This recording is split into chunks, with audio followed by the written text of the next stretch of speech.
तो यहाँ पर जैसे हम बात करेंगे विश्व जनसंख्या की। विश्व जनसंख्या जैसे वितरण, घनत्व और वृद्धि। वितरण का मतलब होता है फैलाव, कि पूरे विश्व में जनसंख्या का फैलाव किस तरीके से है।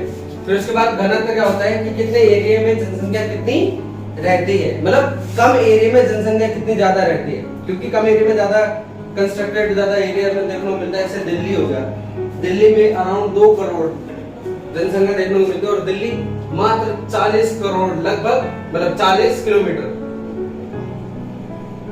लगभग अगर एरिया देखें तो कितना देखने को मिलता है 40 किलोमीटर। और 40 किलोमीटर के दायरे में कम से कम 2 करोड़ जनसंख्या रहती है।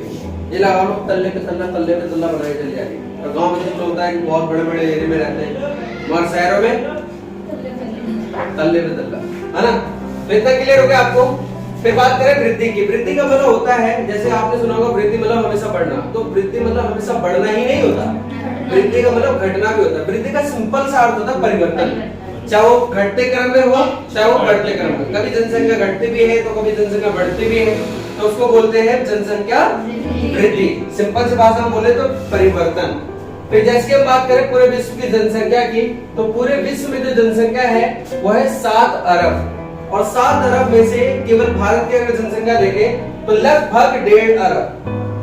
कितनी है? लगभग 1.5 अरब।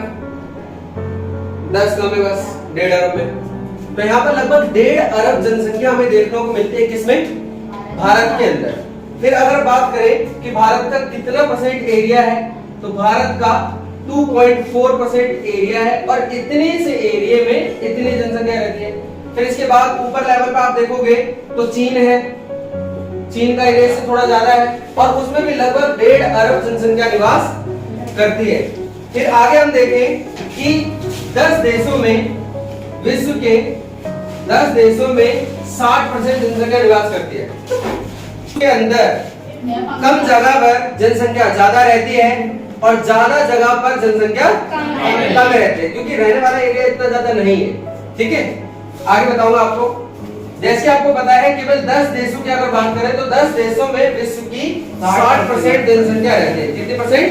60 नंबर पर भारत आता है, तीसरे नंबर पर यूएसए आता है, चौथे नंबर पर इंडोनेशिया आता है, 5वें नंबर पर ब्राजील आता है। फिर आगे हम देखें इसके 6ठे नंबर पर हमारा आता है पाकिस्तान, और पाकिस्तान की दिन पर दिन जनसंख्या बढ़ती चली जा रही है। आपको पता है कारण उसका, क्योंकि मॉडर्न्स में मतलब इलिटरेट की जनसंख्या ज्यादा है, मतलब साक्षरता दर कम है, जिसकी वजह से जनसंख्या बढ़ती चली है। उनको पता नहीं कि जनसंख्या बढ़ने का कारण, मतलब जनसंख्या बढ़ने से क्या नुकसान होगा, बहुत सारी, मतलब उनको पता नहीं है। ठीक है, फिर इसके बाद बात करें पाकिस्तान, और पाकिस्तान के बाद 7वें नंबर पर आता है हमारा नाइजीरिया। नाइजीरिया। फिर इसके बाद आपको देखने को मिलेगा बांग्लादेश, फिर रूस, फिर मैक्सिको।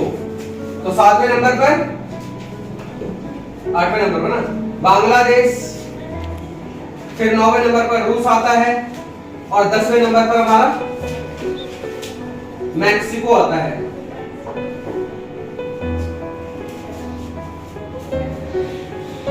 तो इसको हम जैसे मैप में समझेंगे कि ये कंट्रीज एक्चुअल में है कहां पर। जैसे आपको बताया था पूरे विश्व लेवल पर जो 10 कंट्री है, 10 कंट्री में से पहली कंट्री चाइना है। जैसे आपको दिखा रहे हैं पूरा पूरा पीला वाला जो एरिया है हमारा चाइना का है। फिर दूसरे नंबर पर हमें देखने को मिलता है इंडिया। फिर तीसरे नंबर पर हमें देखने को मिलता है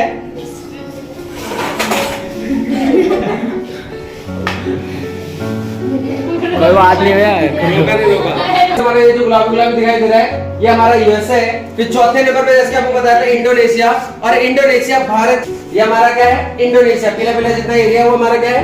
इंडोनेशिया है। फिर आगे चलकर 5वें नंबर पर कोई दिखाई दे रहा है साउथ अमेरिका में इतना बड़ा बड़ा पीला पीला ब्राजील है। फिर 6ठे नंबर पे वही आपको दिखाई देगा पाकिस्तान, ने 6ठे नंबर पे आता है पॉपुलेशन के मामले में। फिर यहाँ पर है ये नाइजीरिया, ये नेक्स्ट मतलब पॉपुलेशन के अकॉर्डिंग मतलब अच्छी खासी पॉपुलेशन यहाँ पर देखना। ये भी हमारा एक पड़ोसी देश है बांग्लादेश, वो भी हमारा कहाँ पर है? जस्ट भारत के बगल में ही बांग्लादेश दिखाई देता है हमारा। फिर इसके बाद रूस, रूस को कौन नहीं जानता, बिल्कुल ऊपर की तरफ इतना बड़ा जो एरिया है पूरा का पूरा रूस है। और रूस में मतलब 9वें नंबर पे जनसंख्या के मामले से जस्ट अमेरिका के नीचे ही पड़ता है। ये हमारा क्या है? मैक्सिको। तो इस हिसाब से 10 कंट्री, इन 10 देशों में विश्व की लगभग 60% जनसंख्या निवास करती है। इतना क्लियर है आपको? फिर जैसे आपको मैंने बताया था कि कम एरिया में जनसंख्या ज्यादा रहती है और ज्यादा एरिया में कम जनसंख्या रहती है, उसका एक प्रमाण हमारा ये भी है। जैसे आपको मैंने बताया था कि केवल 10% क्षेत्र में विश्व की लगभग 90% पॉपुलेशन निवास करती है और 90% क्षेत्र में विश्व की 10% जनसंख्या निवास करती है, मतलब उल्टा प्रोसेस है। क्षेत्र कम होता है, जनसंख्या ज्यादा होती है, क्षेत्र ज्यादा होता है, जनसंख्या कम होती है। उसका कारण आपको थोड़ी देर पहले या थोड़ी देर बाद अभी आपको पता चल जाएगा। अब हम